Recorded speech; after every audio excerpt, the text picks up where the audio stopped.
आस्था अग्निहोत्री की हम बात करें तो मुकेश अग्निहोत्री और सिमी अग्निहोत्री की वो बेटी हैं, इकलौती बेटी उनकी हैं। लेकिन उनकी जो स्थिति है, राजनीतिक स्थिति की हम यहाँ पर बात कर रहे हैं। डॉक्टरेट की पढ़ाई उन्होंने करी और उसके बाद वो हिमाचल जब लौटी तो पिता के चुनाव प्रचार में जुट गई। पिता के चुनाव प्रचार में जब जुटी थी तो उनका जो भाषण था, उनकी जो शैली थी और उनका जो व्यवहार था, वो लोगों में इतना अधिक लोकप्रिय हो गया कि जो जनता थी उसमें उनका एक अलग नाम जो है वो राजनीतिक रूप से खड़ा हो गया। हालांकि पिता मुकेश अग्निहोत्री जो है वो बार बार इस बात का खंडन करते रहे उस दौर में कि आस्था अग्निहोत्री भी राजनीति में जा सकती है। उन्होंने कभी इस बात को पुष्टि नहीं की। लेकिन अब एक बार फिर से अचानक से आस्था अग्निहोत्री का नाम हिमाचल में सक्रिय हुआ है और ये नाम इसलिए उठकर आया है क्योंकि हिमाचल प्रदेश में जो लोकसभा के चुनाव होने हैं उसमें केंद्रीय मंत्री अनुराग ठाकुर के खिलाफ सबसे बड़े चेहरे को अगर हाईकमान ने आगे लाकर खड़ा किया है तो वो आस्था अग्निहोत्री का नाम है। जो हाईकमान मतलब दिल्ली में जो कांग्रेस के सिपहसालार बैठे हुए हैं और जो हाईकमान दिल्ली में है, उनकी नजर में आस्था अग्निहोत्री आज की राजनीति में अनुराग ठाकुर को सबसे बड़ी टक्कर दे सकती है। अनुराग ठाकुर हिमाचल प्रदेश से केंद्रीय मंत्री भी हैं और लगातार हमीरपुर लोकसभा सीट को जीत रहे हैं। इन सारे विषयों को लेकर हमने आज आस्था अग्निहोत्री से बात की, उनसे जानने का प्रयास किया कि उनकी आगे की चुनावी रणनीति क्या है, क्योंकि उनके परिवार में हाल ही में उनकी माताजी सिमी अग्निहोत्री का देहांत हुआ है। उसके बाद परिवार जो विपरीत परिस्थितियों से जूझ रहा है। लेकिन इन सब के बीच में भी मुकेश अग्निहोत्री चुनावी प्रचार में लगे हुए हैं और अब आस्था अग्निहोत्री का नाम हाईकमान ने आगे बढ़ा दिया है। तो हम आस्था अग्निहोत्री से ही पूछेंगे कि उनका इस सारे मामलों को लेकर क्या कहना है। आस्था जी, आपका एडीएम न्यूज भारत में स्वागत है। सबसे पहला आपसे सवाल रहेगा कि दिल्ली चाहती है कि आस्था अग्निहोत्री चुनावी मैदान में जाएं और केंद्रीय मंत्री अनुराग ठाकुर से सीधी टक्कर लें। आपका इस विषय को लेकर क्या कहना है? मुझे विनम्रता पूर्वक मना करना पड़ा है ये चुनाव लड़ने के लिए। मेरे लिए सम्मान की बात है कि आला कमान कांग्रेस पार्टी के कार्यकर्ता मुझे हमीरपुर से चुनाव लड़ने की क्षमता है मुझ में, वो पहचानते हैं। और कभी कल्पना नहीं की थी कि इतने बड़े चुनावों में मेरा नाम चर्चाओं में आएगा। तो मैं बहुत बहुत ऋणी हूँ और ऊपर वाले का भी धन्यवाद करती हूँ। परंतु अभी मेरी मम्मा को गए 2 महीने ही हुए हैं और मैं इतना बड़ा चुनाव लड़ने में सक्षम नहीं हूँ। मेरी मम्मा वो बड़ा वृक्ष थी जिसके नीचे उगने वाला मैं छोटा सा बूटा थी। अब अचानक से उस वृक्ष की छाँव मेरे ऊपर से छिन गई है, जिसने पालन पोषण खाना पीना सब वही देते थे, वही देख रेख, उनकी देख रेख में हमने जीवन गुजारा इतने साल। तो उनके बिना अभी तो रोज़ संघर्ष के दौर से गुजर रहे हैं। छोटे से छोटे काम में संघर्ष करना पड़ रहा है। तो अभी चुनाव तो बहुत बड़ी बात है, अभी ना मानसिक रूप से तैयार हैं इस चीज़ के लिए। तो सबका धन्यवाद जो मुझे इस लायक समझते हैं, पर फिलहाल वो स्थितियां नहीं है कि मैं चुनाव के बारे में सोच भी सकूं। लेकिन दूसरा सवाल आस्था जी आपसे ये है कि बहुत कम ऐसे चेहरे होते हैं जिन्हें इतनी छोटी उम्र में इतने बड़े चुनाव की सीधी ऑफर आती है। हाँ, आपने भी देखा है, आपके पिता के पास भी कई बूढ़े बुजुर्ग भी कांग्रेसी आते हैं जो इस बात का हवाला देते हैं कि वो लगातार पार्टी के साथ जुड़े हुए हैं और उन्हें इस बार टिकट मिलना चाहिए। तो आपको क्या लगता है, आपको इतनी बड़ी ऑफर?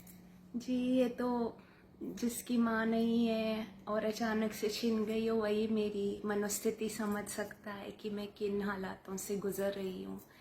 और पार्टी का जितना साथ दे पाएंगे वो देंगे। राज्यसभा चुनाव में भी हमें पता है हम कितने भारी दिल से, मेरी मम्मा को गए 16-17 दिन ही हुए थे, हम यहाँ से शिमला गए और मेरे पिता ने पार्टी के लिए खड़े हुए। पर ये तो हम दोनों ही जानते हैं कि हम रोज़ाना कितना संघर्ष करते हैं, कि क्या दुख है। ये तो सोचा ही नहीं था जीवन में कभी ऐसा दुख आएगा। ये तो एक झटका है और हम असहाय महसूस कर रहे हैं इसके बाद। तो इसलिए जो भी है समझ पाए तो समझेंगे, जिसकी माँ नहीं है वो मेरा दुख समझेगा। आस्था जी, गगरेट से भी बात चल रही है आपके लिए? जी, वो दूसरा हल्का है, वहाँ पे बहुत नेता हैं, उनको शुभकामनाएं रहेंगी। ये ज़रूरी नहीं है कि हर जगह से हम लड़ें या हमारे परिवार का सदस्य लड़े, ये वाजिब नहीं है। जो उस हल्के को जानता है बेहतर, उधर के क्या काम होने हैं उनको वहाँ से लड़ना चाहिए, और शुभकामनाएं रहेंगी जो भी कैंडिडेट पार्टी देगी, हम साथ खड़े रहेंगे उनके। अगर आप चुनाव में नहीं जाएंगी तो क्या आप कांग्रेस पार्टी के लिए प्रचार करेंगी? ये भी इस सवाल है जो कि इन दिनों चर्चा में है कि क्या आस्था अग्निहोत्री चुनाव प्रचार में जाएगी। जो भी हो पाएगा, मैंने आश्वासन दिया है आला कमान को कि मैं चुनाव तो नहीं लड़ सकती, पर जितना मैं कैंडिडेट्स को सपोर्ट कर पाऊंगी मैं करूंगी, और कांग्रेस पार्टी के लिए जान भी हाजिर है। केंद्रीय मंत्री अनुराग ठाकुर के खिलाफ आपको चुनाव की ऑफर है, बहुत बड़ी ऑफर है, बहुत बड़ा नाम केंद्रीय मंत्री अनुराग ठाकुर का है, तो इस ऑफर को लेकर आप क्या कहती हैं?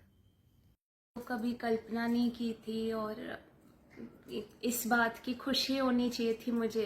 एक सम्मान की बात है अगर इतनी बड़ी शख्सियत के विरुद्ध लोग मुझे लाना चाहते हैं राजनीति में, और बहुत बड़ा मंच है, और सर्वे रिपोर्ट्स दिखाई गई मुझे जहाँ पे मैं टक्कर दे सकती हूँ, जीत सकती हूँ इतनी बड़ी शख्सियत के विरुद्ध। पर इस खुशी को बांटने वाली माँ नहीं है, यही विडंबना है जीवन की। तो ये कभी कल्पना नहीं की थी, अगर मम्मा होती तो उनके साथ खुशी बांटती, पर वो नहीं है तो अभी तो खुशी का एहसास भी नहीं हो रहा है। पर इस सम्मान के लिए बहुत बहुत धन्यवाद सबको। लोक निर्माण मंत्री विक्रमादित्य सिंह हिमाचल की राजनीति का युवा चेहरा है। क्या आस्था अग्निहोत्री अगर अपने चुनाव में नहीं जाएंगी तो विक्रमादित्य के चुनाव प्रचार में दिखाई देंगी?